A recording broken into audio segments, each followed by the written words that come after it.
Y resulta que muchas personas suelen pensar que la persecución es algo de los días arcaicos, es algo de los días antiguos, que hace parte más como de la rudimentaria del Antiguo Testamento. Pero esto es una mentira, porque lo que nos dice la palabra de Dios es contrario. A los cristianos se les martiriza por su fe en todo el mundo, sino que se hace de formas distintas, se hace de formas contrarias. No todas las persecuciones son iguales, sin embargo, todos los cristianos deben ser perseguidos. Unos a través de las circunstancias, a través de la enfermedad, a través de la angustia, a través de la aflicción, a través de las estrategias de Satanás para hacer sentir al cristiano que Cristo no está con él, que nuestro Señor Jesucristo no está con él. Y esa es una forma de persecución. Que el cristiano se aparte tanto de nuestro Señor, que verdaderamente llegue a pensar que le ha abandonado, que le ha olvidado, que le ha desamparado, pero es una mentira del diablo, porque nuestro Señor Jesucristo sigue con nosotros a pesar de todas las cosas que debemos sufrir. Pero también hay otros que son perseguidos a través de ciertas partes del mundo de la forma en la que nosotros lo creemos.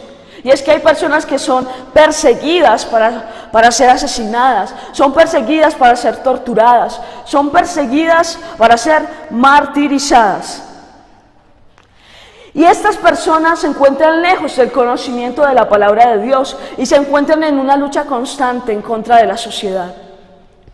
Y es que ese mundo, el mundo corrupto, el mundo que tiene a Satanás por príncipe, no está de acuerdo con las predicaciones de verdad, no está de acuerdo con los predicadores de verdad, no hace que los predicadores que arrojan la palabra con certeza tengan popularidad, tengan fama o tengan reconocimiento, porque no es eso lo que compete, porque no es eso lo que estamos llamados a obtener como siervos de Dios. Y es que hay personas en diversas partes del mundo que tienen que luchar constantemente por su fe, que tienen que tener una lucha constante por su fe, que tienen que luchar para poder leer la palabra de Dios, que tienen que luchar para poder orar, y la mayoría de cosas las deben hacer secretamente, porque si estas son expuestas, lo más probable es que estas personas sean asesinadas. Y nosotros que tenemos a la mano muchísimas cosas, la mayoría de veces las desperdiciamos. Nosotros que tenemos en la mano muchísimas cosas, la mayoría de veces ni siquiera dedicamos nuestro corazón para entrar en esas cosas. Pero hay algo que nosotros tenemos que saber, y es que la palabra de Dios dice en 2 de Timoteo capítulo 3 versículo 12: y también todos los que quieren vivir piadosamente en Cristo Jesús padecerán persecución. Y se estará preguntando usted allá en su casa, entonces ¿por qué algunos cristianos no padecen persecución? Porque no viven piadosamente, porque no viven para Cristo, porque no viven para nuestro Señor, porque no viven con el corazón puesto en las cosas de nuestro Señor, sino que viven con el corazón puesto en las cosas de este mundo. Usted quiere saber por qué usted no han alcanzado entonces vivir de la forma en la que Cristo Jesús ha establecido, porque usted no vive piadosamente, porque usted no vive como el Señor lo estableció. Pero si usted está pasando por tribulación, si usted está pasando por angustia, tiene que saber que usted es como el apóstol Pablo, que está derrotado pero no destruido, que está atribulado pero jamás será vencido. Y eso es lo que nosotros tenemos que comprender como siervos de Dios. Los que viven piadosamente en Cristo Jesús serán perseguidos, ya sea a través de las circunstancias o a través de la martirización. Entonces es el momento en el que nosotros debemos determinar, ¿verdaderamente vivimos piadosamente? ¿Verdaderamente vivimos como el Señor lo ha establecido? ¿O somos de esos cristianos que viven más con las cosas de este mundo que con las cosas de Cristo? Y es lo que el Señor nos lleva a analizar en este momento. Es una de las tantas cosas que el Señor quiere que nosotros analicemos en esta mañana. No todos viven una vida piadosa en Cristo Jesús. Y cuando el tiempo de la tierra llegue a su fin, la persecución se aumentará para los verdaderos cristianos. La persecución se aumentará para los que aman verdaderamente a Cristo. Pero sabemos que mayor es el que está con nosotros que el que está en el mundo. No importa qué suceda, mayor es el que está contigo que el que está en el mundo. Por eso nos gozamos viviendo piadosamente en Cristo Jesús. Y hay algunas profecías que sorprendentemente se están cumpliendo en este tiempo. Y te voy a mencionar dos que a mí me impactaron y que realmente me impresionaron por la forma en la que la palabra de Dios se encuentra relatada. Y es que Dios dijo que traería a su pueblo de vuelta a su tierra. Lo dijo en Ezequiel capítulo 36 versículo 24. Porque os tomaré de las naciones, os recogeré de todas las tierras y os llevaré a vuestra propia tierra. Esto ha sucedido. Después de la diáspora judía, después de que los judíos fueron dispersados, hasta este momento el Señor los está trayendo hasta este lugar. El Señor los está trayendo hasta su lugar, hasta su tierra, hasta la tierra prometida. Pero hay otra profecía en Apocalipsis capítulo 11, que es el capítulo del cual estaremos hablando específicamente en este día.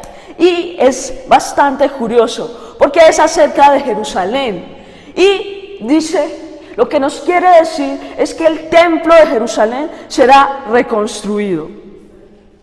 Y es que si nosotros hoy visitamos Jerusalén, nos encontraremos, como el pastor lo ha mencionado en muchísimas ocasiones, con la mezquita de Don Omar, que también es llamada la cúpula de la roca. Les quiero contar que este es el pedazo de propiedad más disputado en el mundo. Pero también les quiero contar que lo único que se preservó del templo de nuestro Señor fue la parte oeste, también llamada la parte occidental o el muro de los lamentos. ¿Qué le sucedió a ese templo? Resulta que en el año 70 después de Cristo, un general romano llamado Tito estableció que los templos debían ser preservados, entre esos el templo de Herodes. Sin embargo, muchísimas versiones señalan que no era tanto como este hombre decía, porque a este templo le fue prendido fuego. Hay muchísima controversia entre las distintas versiones, porque a pesar de que este hombre, de que este general romano dijo no destruir el templo, sino preservarlo, se causa muchísima curiosidad y se dice que fueron precisamente sus soldados romanos los que le prendieron fuego al templo de Jerusalén. Pero aquí hay algo muy importante, y es que las personas creían que en ese templo de Jerusalén había muchísimas cosas cubiertas de oro. Y todos sospechaban que habían tesoros en los sótanos. Entonces con el fuego el oro se derretía dentro de las grietas de las piedras. Entonces, ¿qué hicieron las personas que estaban alrededor de esto? La gente arrancó piedra tras piedra. Y entonces en el día de hoy no hay templo. La gente se dejó llevar por la avaricia. Y fueron a buscar ese oro y arrancaron piedra tras piedra, lo que nos recuerda lo que dice la palabra de Dios en Mateo capítulo 24, versículos del 1 al 2. Cuando Jesús salió del templo y se iba, se acercaron sus discípulos para mostrarle los edificios del templo. Respondiendo él les dijo: ¿veis todo esto? De cierto os digo que no quedará aquí piedra sobre piedra que no sea derribada. Sin embargo, acá hay una controversia que nosotros vamos a solucionar en esta mañana. Es que sabemos que hoy no hay templo, pero en Apocalipsis 11 el Señor le está diciendo a Juan que mida el templo.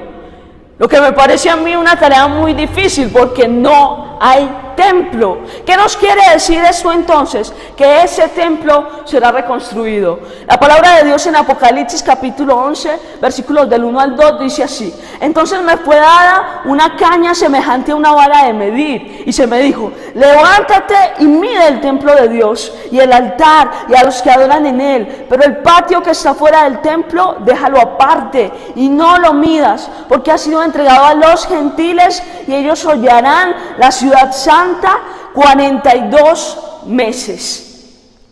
Esta escritura nos dice que el templo será reconstruido. Esta escritura nos quiere decir que aunque el templo hoy no se encuentra, él será reconstruido. Y los judíos creen que esto sucederá. Y les voy a contar algo más. Hoy en día, en las escuelas rabínicas, entrenan a los sacerdotes judíos para presentar, para ofrecer sacrificios en el templo. Pero esto va a ser anatema delante de Dios. Porque la palabra dice que solamente hay un sacrificio. Y los judíos aún siguen viviendo su vida creyendo en la ley. Aún siguen viviendo su vida conforme a los estándares de la ley. Pero esto no es lo peor que le sucedía a los judíos. Resulta que cuando una persona está orando en la pared occidental, también llamada el muro de los lamentos, es porque ese judío está intercediendo para que venga el Mesías. Ese judío está intercediendo para que el Mesías venga y reconstruya el templo. ¿De qué Mesías están hablando ellos? Del anticristo. Resulta que los judíos se conformaron al Antiguo Testamento, se conformaron a las leyes, se conformaron al judaísmo y nunca fueron al cristianismo. Y ese es el gran problema que tienen ellos, que aunque el Señor dedicó un libro completo, como lo es el libro de Hebreos, para declarar por qué es mejor el cristianismo que el judaísmo, ellos no escucharon y siguen esperando al Mesías, cuando el Cordero Inmolado se presentó delante de ellos. Y aquí hay algo, y es que la reconstrucción del templo antecede al anticristo. Porque Jesús dijo que el anticristo entraría en el templo para profanarlo y dejarlo desolado. La abominación desoladora fue llamada no solamente en los evangelios, sino también a través del libro de los profetas. Daniel dijo en el capítulo 11, versículo 31, y se levantarán de su parte tropas que profanarán el templo y la fortaleza y quitarán el continuo sacrificio y pondrán la abominación desoladora. Pero también el apóstol Pablo profetizó en 2 de Tesalonicenses capítulo 2 versículos del 1 al 5. Pero con respecto a la venida de nuestro Señor Jesucristo y nuestra reunión con Él, os rogamos, hermanos, que no os dejéis mover fácilmente de vuestro modo de pensar. Ni os conturbéis, ni por espíritu, ni por palabra, ni por carta, como si fuera nuestra, en el sentido de que el día del Señor está cerca. Nadie os engañe de ninguna manera, porque no vendrá sin que antes venga la apostasía y se manifieste el hombre de pecado, el hijo de perdición, el cual se opone y se levanta contra todo lo que se llama Dios o es objeto de culto, tanto que se sienta en el templo de Dios como Dios, haciéndose pasar por Dios. ¿No os acordáis que cuando yo estaba todavía con vosotros os decía esto? El apóstol Pablo le está hablando a la iglesia de Tesalónica, pero no solamente a ella, sino que nos está hablando a todos nosotros en esta mañana y nos está diciendo: no os engañéis, no permitan ser engañados, no permitan que el hijo de perdición, que el hombre de pecado les engañe. Tienen la palabra ustedes para poder colaborar todo lo que está sucediendo en estos últimos tiempos. No nos engañemos, no permitamos que seamos engañados. Nosotros sabemos que el anticristo lo único que quiere es profanar el templo de Dios, es profanar las cosas que son objeto de culto para Dios. Y nosotros nos vemos que el tiempo se acerca cuando miramos en las iglesias las personas profanando el templo de Dios, a las personas paganizando el templo de Dios, como lo hacía el rey Salomón. Ahí es cuando nos damos cuenta que el tiempo está cerca, que el tiempo está muy cerca, porque la apostasía, porque las cosas que se encuentran en contra de Dios, aún en las mismas iglesias, ha llegado. Pero nosotros tenemos que ser determinantes para creer en la palabra, para alcanzar el conocimiento de la verdad y no ser movidos, como lo decía el apóstol Pablo, ni por carta, ni por palabra, ni por nada en el nombre de Jesús. Al final del versículo 2 de este capítulo leemos que hay un periodo definido en el que Jerusalén quedará desolada, y son 1260 días. Es un periodo de 42 meses. La Biblia los llama tiempo, tiempos y medio tiempo, 3 años y medio. Y fundamentalmente 3 años y medio porque el pastor ya nos había explicado acerca de esto, cuando nos habló acerca del significado de los números. Y es que 7 divididos es peligro, división. Y en realidad eso lo que nos está acercando es que el anticristo romperá su pacto de paz, romperá su tratado de paz y entrará en el templo de Dios y declarará que Él es Dios.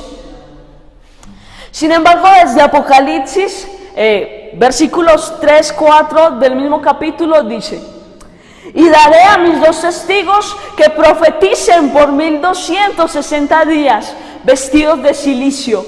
Estos testigos son los 2 olivos y los 2 candeleros que están de pie delante del Dios de la tierra. A estos hombres se les describe como olivos y como candeleros de oro. Vamos a ver algo muy importante acerca del significado de estos 2 hombres. Y tengamos en cuenta que estos 2 profetas, que estas 2 personas, que estos 2 hombres estarán profetizando por 1260 días, por los 3 años y medio de la gran tribulación.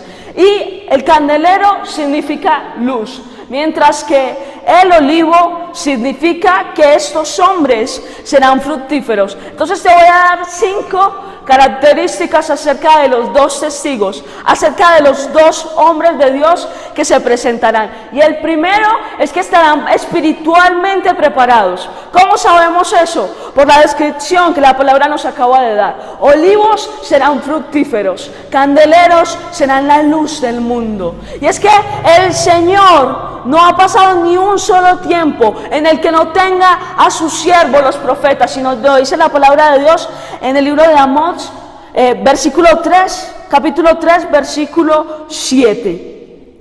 Y es que la palabra de Dios nos dice que no hará nada el Señor sin que lo dé a conocer a sus siervos los profetas.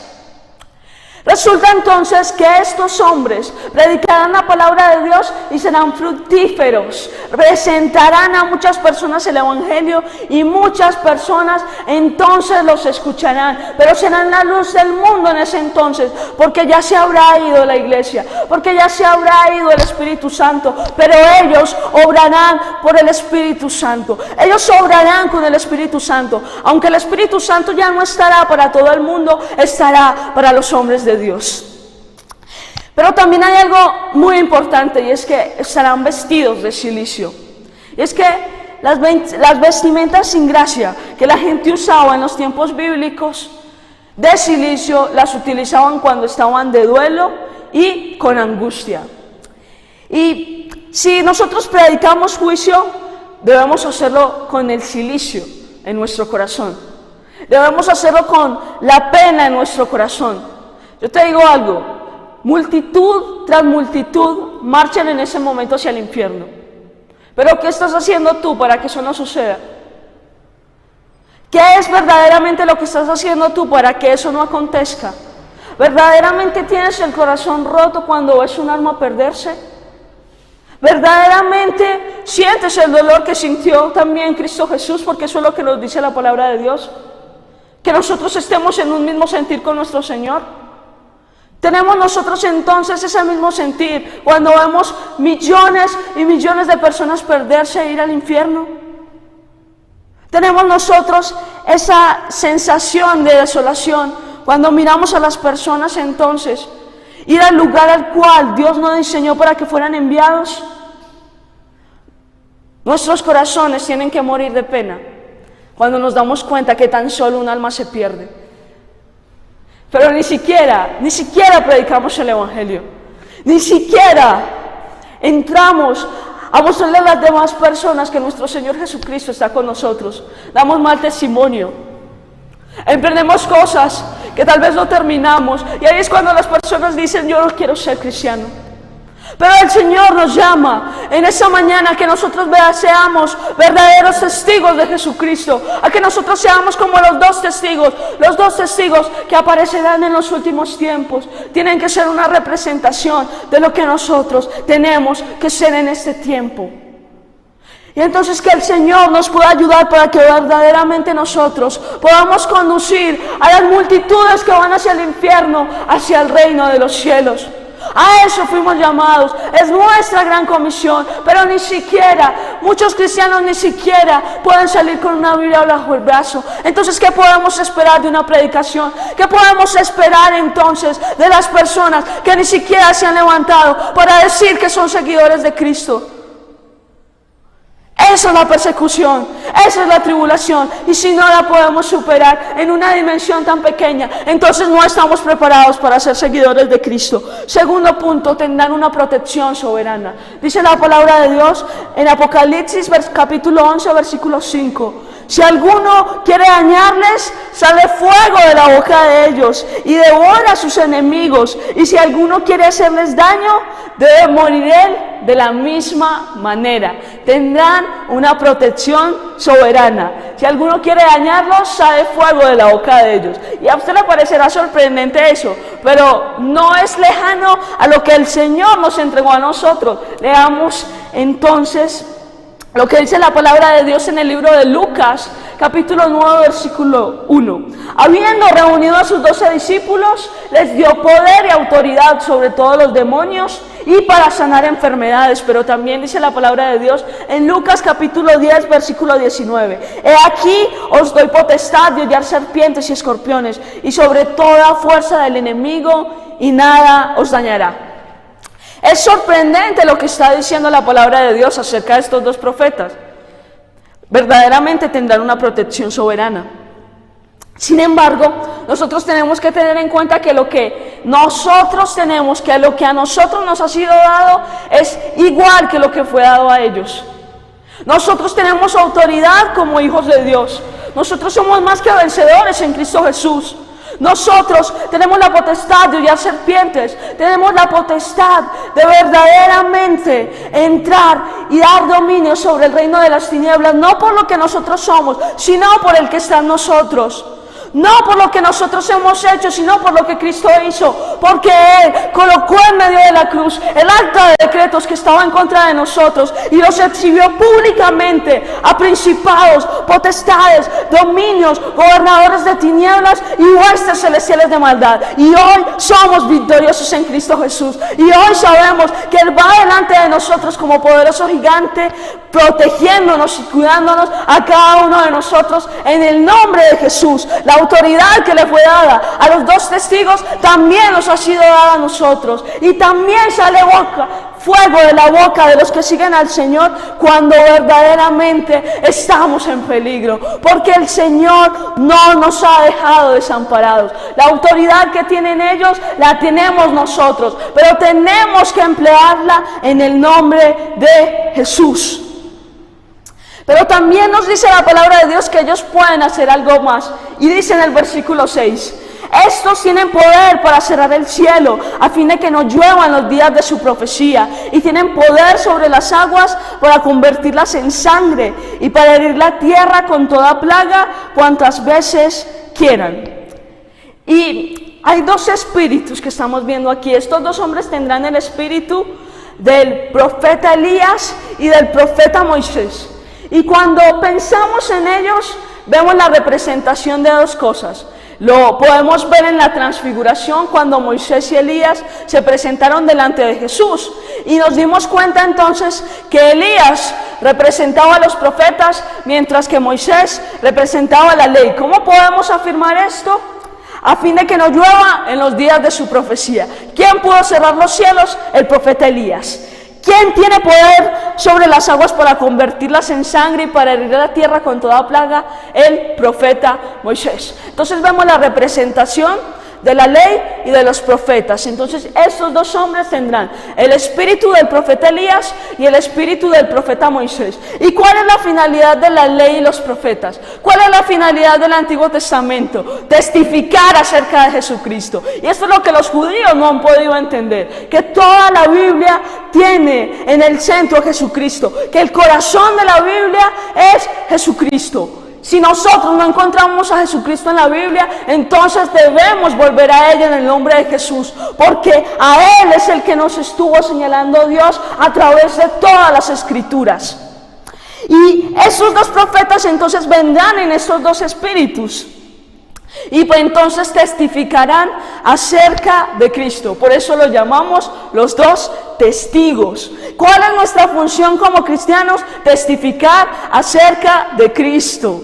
Su función no es diferente de nuestra función, pero ellos lo harán en el tiempo de la gran tribulación. Escúchame esto, estos hombres no morirán hasta que hayan terminado su tarea. Son inmortales hasta cumplir con la voluntad final de Dios. Imagínense, tienen una protección tan soberana que no morirán hasta no cumplir con la voluntad final de Dios. Y entonces yo te pregunto a ti en esta mañana, ¿de qué te preocupas? ¿Cuál es la causa de tu preocupación? Si el Señor está declarando que no morirás hasta que no cumplas con la voluntad que Él ha establecido para tu vida, disponte, porque el Señor tiene cosas grandes para ti y Él las entregará, porque Él no es mentiroso, porque Él no se arrepiente de las cosas bondadosas que ha declarado sobre sus hijos. No morirás hasta que el Señor no cumpla el propósito que Él estableció en tu vida. Y es lo que nosotros tenemos que tener claro para levantarnos, para que ninguna enfermedad, para que ninguna cosa nos haga decaer, sino que nos levantemos en Cristo Jesús para cumplir con el propósito que nos fue dado. Tercero, serán perseguidos satánicamente. Versículos 7 al 9. Cuando hayan acabado su testimonio, la bestia que sube del abismo hará guerra contra ellos y los vencerá y los matará. Y sus cadáveres estarán en la plaza de la grande ciudad, que en sentido espiritual se llama Sodoma y Egipto, donde también nuestro Señor fue crucificado. Y los de los pueblos, tribus, lenguas y naciones verán sus cadáveres por 3 días y medio y no permitirán que sean sepultados. ¿Quién es la bestia?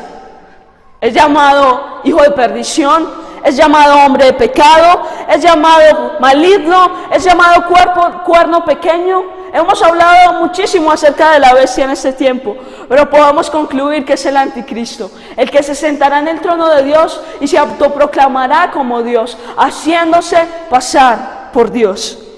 Y es que la bestia le hará guerra a los dos profetas.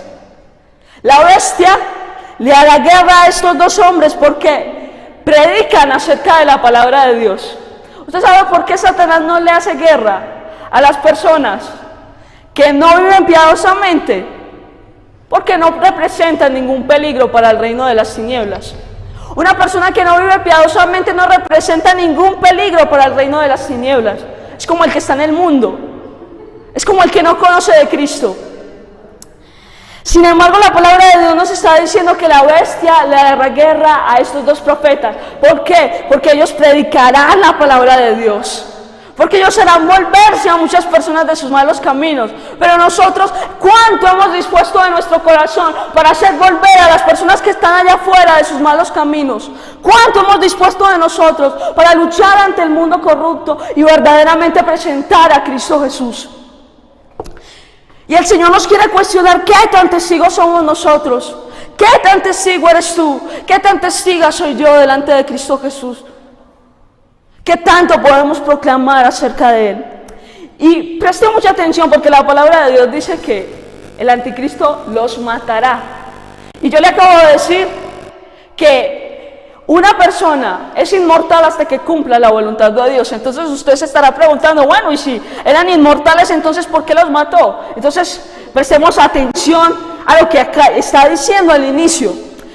Y es que cuando hayan acabado su testimonio, eso fue lo que sucedió.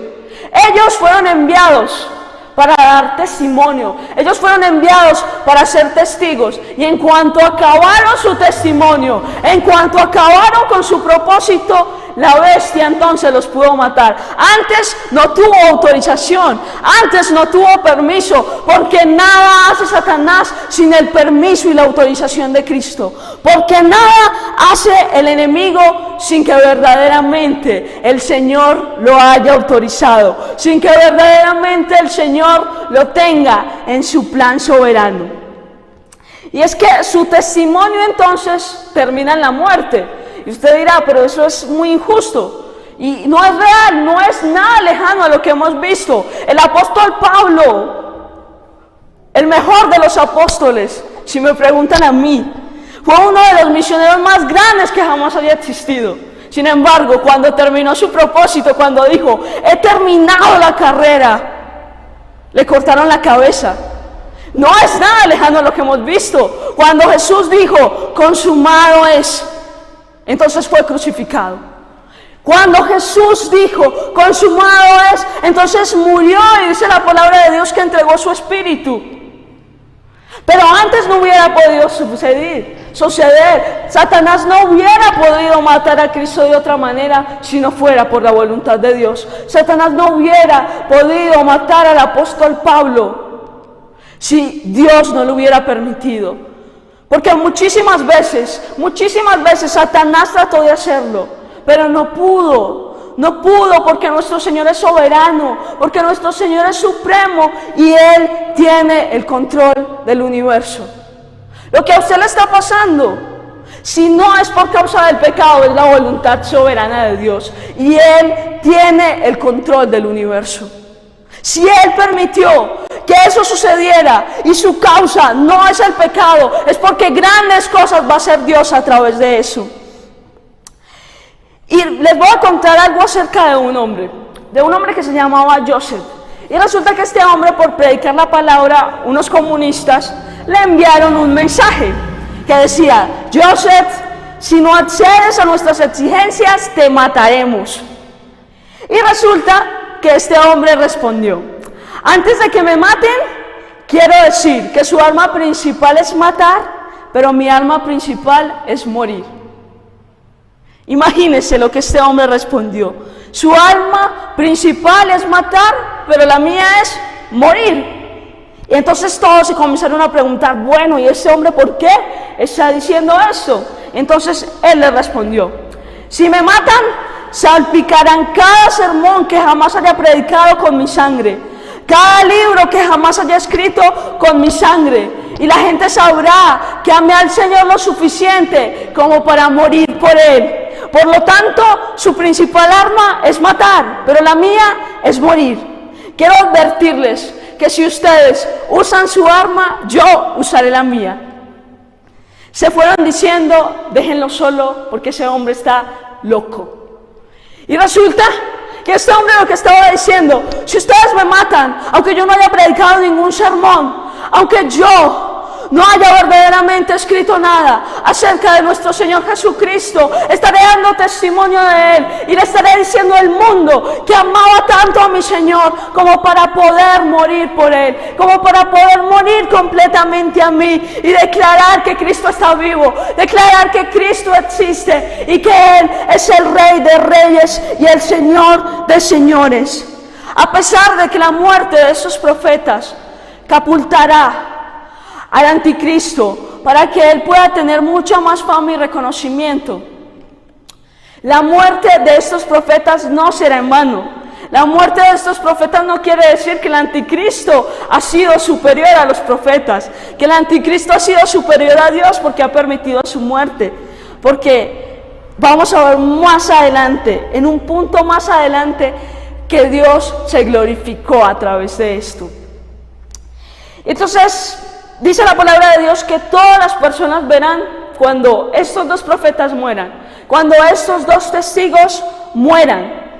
¿Y cómo lo harán? Pues nosotros somos testigos de que cualquier cosa que suceda en cualquier lugar puede llegar, puede ser difundida fácilmente en todo el mundo. Entonces todas las personas verán a estos dos profetas muertos, pero estarán de acuerdo. Todas las personas verán a estos dos profetas muertos, pero estarán gozosos, se estarán deleitando, se estarán contemplando en ese acontecimiento. Entonces, ¿qué es lo que necesitamos aprender aquí? Si vivimos para el Señor Jesucristo, no quiere decir que todos nos van a amar. Sin embargo, los sucesos venideros nos arrojan que va a aumentar la persecución y que aún así nuestro Señor tiene el control de todas las cosas. Cuarto, serán preservados sobrenaturalmente. Y dicen los versículos 11 y 12. Pero después de 3 días y medio entró en ellos el espíritu de vida enviado por Dios. Y se levantaron sobre sus pies y cayó gran temor sobre los que vieron. Y oyeron una gran voz del cielo que les decía: subid acá. Y subieron al cielo en una nube y sus enemigos los vieron. ¿Pudo acaso sobrevenir un acontecimiento más sobrenatural a estos 2 mensajeros de Dios? La gente había estado disfrutando de su muerte. Sin embargo, pasados 3 días y medio, el brillo de la sanidad comenzó a verse sobre la vida de ellos. Y ellos comenzaron a mover sus dedos, comenzaron a mover sus manos, y en un momento se pusieron de pie. Y todas las personas pudieron ver cómo se ponían de pie. Y vino una voz del cielo que les decía: subid acá. Entonces ellos subieron. Entonces ellos fueron resucitados. Y entonces todas las palabras que las personas habían dicho en contra de estos 2 hombres tuvieron que ser acalladas. Las palabras que las personas declararon en contra de estos hombres tuvieron que permanecer en silencio, porque nuestro Señor Jesucristo estaba dándole la gloria a sus siervos los profetas. Y eso es lo que sucede en nuestras vidas. Si nosotros cumplimos con la voluntad de Dios, no importa cuántos comentarios se dirijan a nosotros, la palabra de Dios dice que es extraño cuando todas las personas nos aman, porque las personas, los padres de los israelitas, amaban a todos los falsos profetas, pero odiaban a todos los que predicaban la palabra de Dios con verdad. Entonces, sin importar los comentarios que se dirijan hacia nosotros, algún día el Señor les hará saber a esas personas que estaban equivocadas, y su gloria se va a manifestar para Él y para sus hijos en el nombre de Jesús. Tenemos que saber que hay un Dios que reina, que hay un Dios que tiene todo el control, que Él sabe todas las cosas, y sin importar la situación por la cual nosotros estemos pasando, sin importar que estos profetas en un momento fueran muertos, en otro momento fueron resucitados. En otro momento fueron resucitados, y no importa la situación por la que estés pasando. Porque aunque haya huesos secos en tu vida, tienes que creer que el Señor pasará por ti y te dirá: huesos secos, vivid. Y entonces se levantarán las cosas que están muertas sobre tu vida y habrá una resurrección sobrenatural.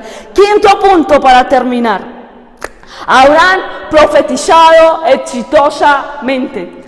Y usted se preguntará: ¿será entonces que los profetas fallaron? Se murieron. ¿Será entonces que estos profetas fallaron? Y yo te digo que no. Los profetas tuvieron éxito. Estos profetas testificaron de Dios y Dios recibió la gloria. Miremos los versículos 3 y 14. En aquella hora hubo un gran terremoto y la 10ª parte de la ciudad se derrumbó, y por el terremoto murieron en número de 7,000 hombres, y los demás se aterrorizaron y dieron gloria al Dios del cielo. El segundo ay pasó, he aquí el tercer ay viene pronto. Los que queden atrás no morirán en un terremoto. La palabra de Dios dice que únicamente 7,000 personas morirán. Las otras personas que quedan no morirán por un terremoto, van a darle gloria a Dios, van a glorificar el nombre de Dios. Pero sabe, esto no quiere decir que estas personas van a ser salvas. Estas personas solamente van a reconocer a Dios como Dios. Solamente van a reconocer que lo que acaba de suceder, que la muerte y la resurrección de los 2 testigos es un suceso que solamente pudo haberse presentado por parte de Dios. Y miremos algo detenidamente, y es que no quiere decir que estas personas eran salvas, porque lo mismo le sucedió al faraón cuando sucedió lo de las 10 plagas de Egipto. Eso le sucedió al faraón. Él reconoció que todas estas cosas venían de parte de Dios. La plaga de las langostas, la muerte de los primogénitos, plaga tras plaga, él sabía que venía de parte de Dios. Sin embargo, él no quería aceptar la voluntad de Dios sobre su vida. Y lo mismo le pasará a estos hombres. Aceptarán que nuestro Señor Jesucristo se ha manifestado, pero no lo seguirán. Aceptarán que nuestro Señor Jesucristo es Dios, pero no lo seguirán. Y te quiero contar una historia para finalizar. Hace años, un hombre llamado Adrian Rogers, que lo puedes buscar, es excelente. Este hombre se presentó a una reunión de avivamiento. Este hombre ayunó, oró, lloró, se presentó delante de la presencia de Dios. Este hombre fue incesante en la presencia de Dios. Este hombre nunca se cansó. Y cuando llegó a la reunión de avivamiento, cuando llegó al lugar de avivamiento, las personas ni siquiera salieron al frente cuando él hizo el llamado. Las personas ni siquiera se presentaron delante de él cuando él los llamó. Cuando él los llamó a aceptar a Cristo, cuando él los llamó a presentarse delante de su Señor, las personas no siguieron el llamado. Entonces este hombre estaba desesperado. Este hombre estaba verdaderamente angustiado y le preguntaba a su Señor, le preguntaba a nuestro Señor Jesucristo: Señor, ¿qué pasó? Yo ayuné, yo oré, yo lloré por las almas de ese lugar, yo presenté mi corazón delante de ti, te pedí que lo examinaras, te pedí que me dijeras si mi corazón estaba limpio, si se presentaba con las condiciones, con un corazón verdaderamente genuino, y me dijiste que sí. Entonces, ¿qué fue lo que sucedió? Y el Señor le respondió. Ezequiel capítulo 2 versículo 7. Les hablarás pues mis palabras, escuchen o dejen de escuchar, porque son muy rebeldes. Pero también le dijo el Señor en el versículo 5 de ese mismo capítulo del libro de Ezequiel: ¿acaso ellos escuchen? Pero si no escucharen, porque son una casa rebelde, siempre conocerán que hubo profeta entre ellos. Tu misión no es que las personas se conviertan a Cristo. Y creo que puede haber un poco de controversia con lo que estoy diciendo, pero la palabra de Dios dice que únicamente Él puede convencer de pecado, de justicia y de juicio. ¿Cuál es nuestra misión? Nuestro Señor Jesucristo lo dijo: id y predicad, id y presentad el Evangelio, presentad las buenas nuevas del Señor Jesucristo. No importa si nos escuchan o no. No importa si nos aceptan o no. No importa si somos agradables delante del mundo o no. No debemos ser agradables delante del mundo. La palabra de Dios dice que hallaremos gracia delante de Dios y delante de los hombres. Pero no hallaremos gracia delante de las cosas inicuas del mundo. Y si lo hacemos, entonces debemos revisar nuestro testimonio. Entonces debemos revisar de qué forma estamos obrando. Si le somos tan agradables al mundo, es porque quizás nos parecemos a ellos más que a Cristo. Y dice la palabra de Dios en 2 de Timoteo capítulo 3, versículo 12, que fue el versículo con el que iniciamos. Y también todos los que quieren vivir piadosamente en Cristo Jesús padecerán persecución. La persecución vendrá. ¿Eso es malo? No. Eso es bueno, porque es una plataforma que nuestro Señor utilizará para que nosotros podamos compartir acerca de Cristo. El Señor nos dará testimonio en ese momento para poder compartir acerca de Cristo. Cuando leamos lo que Dios ha dicho en su palabra acerca de los últimos tiempos, veremos que lo que se profetiza es que la persecución será aumentada. Porque si la maldad aumentará, entonces la persecución también lo hará. Pero nosotros debemos mantenernos firmes, debemos mantenernos en nuestro Señor Jesucristo y saber verdaderamente que Él tiene todo para librarnos de las manos del maligno, que Él tiene todo para librarnos de las manos de Satanás, y que todo lo que Él permita que suceda sobre nuestras vidas es su voluntad. Es su voluntad. Es lo que debemos comprender hasta ahora. Lo que te sucede es su voluntad. Si padecimiento, si sufrimiento, si tribulación, si angustia, ¿qué nos podrá separar del amor de Cristo Jesús? Dice su palabra. Pero ninguna cosa creada nos podrá separar del amor que es en Cristo Jesús, a los que vivimos piadosamente en Él. Ninguna cosa creada podrá separar del amor en Cristo Jesús, a los que verdaderamente colocan el corazón en la palabra del Señor. Colocan el corazón en nuestro Señor. Y el llamado a esta hora es entonces que nosotros nos convirtamos en verdaderos siervos de Jesucristo. Que nosotros hagamos todas estas cosas, que no menguemos a causa de los resultados. Ayuno, oración, súplica, clamor, palabra, es lo que el Señor nos manda a hacer.